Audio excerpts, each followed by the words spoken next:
చెప్పమ్మా. అయ్యో, ఎన్నో మెట్లు దిగొచ్చావు, ఎంతో అడ్జస్ట్ అవ్వాలనుకున్నావు.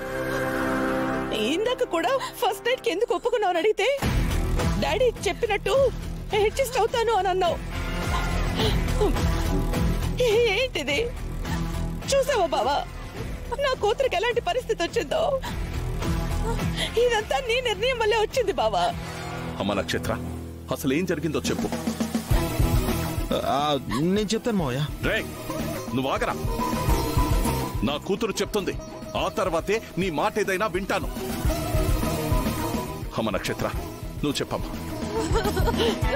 చెప్పు బేబీ, చెప్పరా, ఏమైందిరా? డాడీ, మీరు చెప్పినట్టే తనే నా భర్త కదా అని కాళ్ళకి దండం పెట్టి పాలిచ్చాను డాడీ. భూమితో పెళ్లి తప్పించుకోవడానికి నీ మెళ్ళ తాళి కట్టాను, అంత మాత్రాన నువ్వు నా భార్య అయిపోవు అని ఆ పాలను విసిరి కొట్టాడు డాడీ.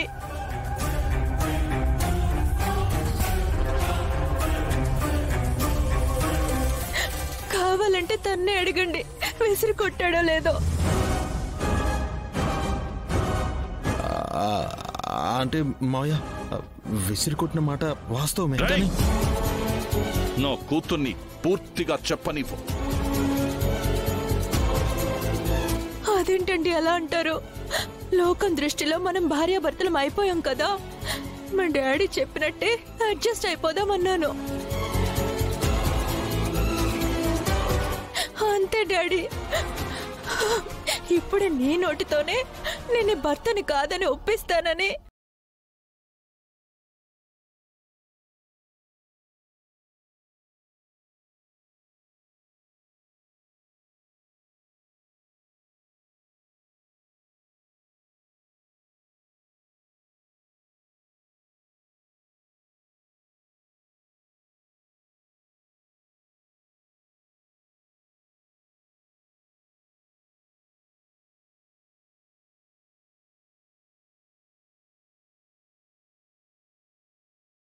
నన్ను చంపేసేవాడు డాడీ.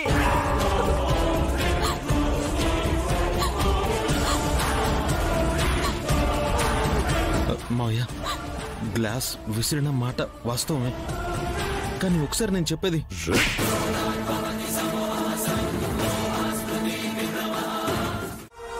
చూసావు కదా భూమి, మళ్ళీ ఎందుకు అడుగుతున్నావు? పాల గ్లాసు విసిరి కొట్టాను. నేనంటే ఇష్టం లేదని నక్షత్ర ఒప్పుకునేంత వరకు కొట్టాలనుకున్నాను, కానీ నా బ్యాడ్ లక్, దొరికిపోయాను.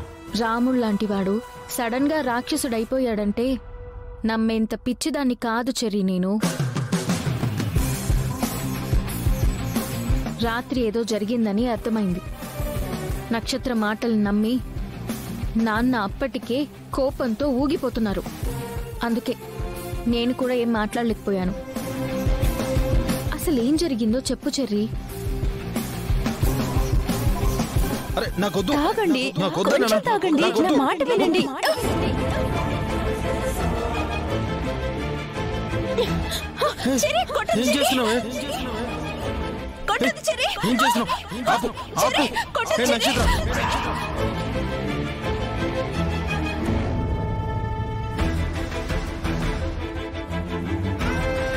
మై గాడ్, నక్షత్ర ఆల్మోస్ట్ సైకోలా బిహేవ్ చేసిందన్నమాట.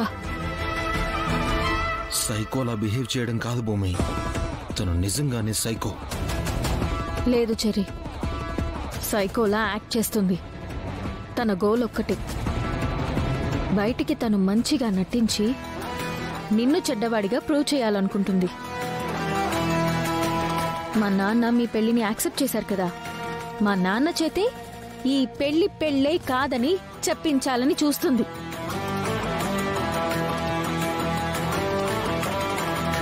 మీ ఇద్దరికీ డివోర్స్ నాన్నే ఇప్పించాలన్నది తన ప్లాన్. పోన్లే చెర్రీ, నక్షత్ర అంటే నీకెలాగో ఇష్టం లేదు కదా, ఇది కూడా ఒక అందుకు మంచిదేలే.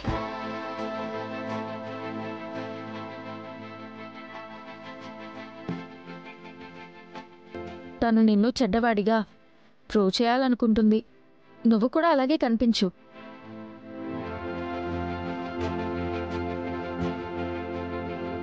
మీ ఇద్దరికి త్వరగా డివోర్స్ వచ్చేస్తాయి.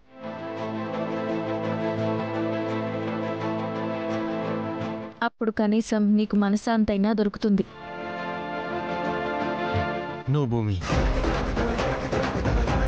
నాకు మనశ్శాంతి లేకపోయినా పర్లేదు, నన్ను నిప్పుల్లో వేసి కాల్చినా పర్వాలేదు, కానీ భార్యాభర్తలుగా మా బంధాన్ని అంత త్వరగా తెగనివ్వను భూమి.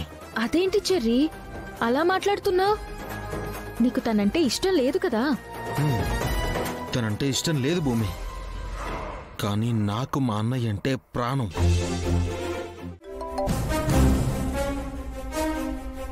హలో శారదా, నేను. చెప్పండి. శరచంద్ర గారు మన భూమికి పెళ్లి సంబంధం తీసుకొచ్చారు. ఈరోజే పెళ్లి చూపులు. పెళ్లి వాళ్ళు ఆల్రెడీ వస్తున్నారు. భూమి ఇష్టంతోనే ఈ పెళ్లి చూపులు ఏర్పాటు చేశారా అండి? భూమి ఇష్టాలతో శరచంద్ర గారికి పనే ఉంటుంది శారదా.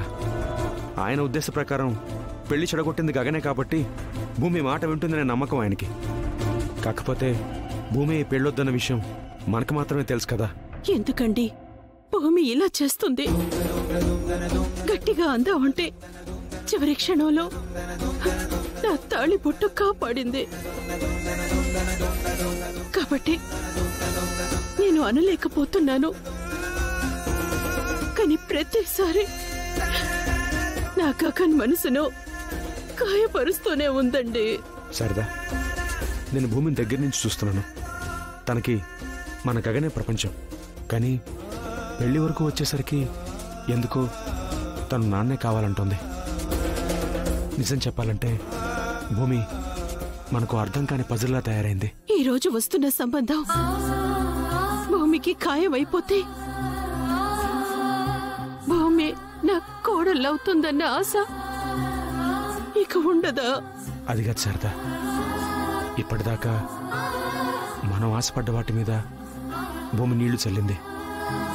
ఈ విషయంలో మాత్రం కాలమే ఆ పనిచేసింది.